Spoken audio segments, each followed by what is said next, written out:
really be in the numbers. If we were looking at Australia's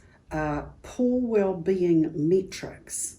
things like suicide, things like workplace injuries, things like chronic illnesses, and what we would see in 10 years is that these metrics were reducing at a steady rate, that we were, through continuous improvements, through measuring universal wellbeing, running interventions and supports, that we were getting metrics that showed us what we were doing was working, and gradually getting more and more effective over time. And from a research point of view, this would be translating into people's whose lives were actually changed in practice by what was happening.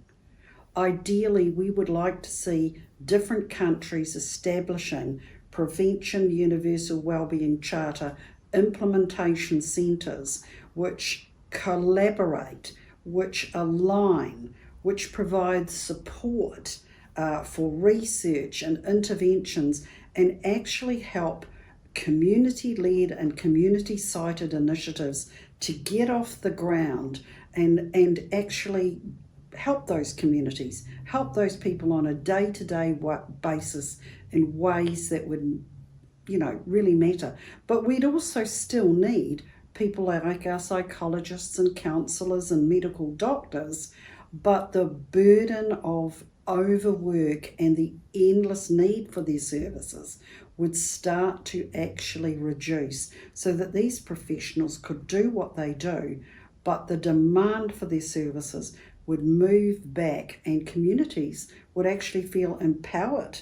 They would feel they could solve things that were happening to their people and their situation on the ground. So this is our dream and our hope for the Universal Wellbeing Charter, and this work is that it is going to make a measurable difference to what have been negatively tracking wellbeing indicators, frankly, for far too long. In most countries, these metrics have been continuing on a downward trend for over 10 years.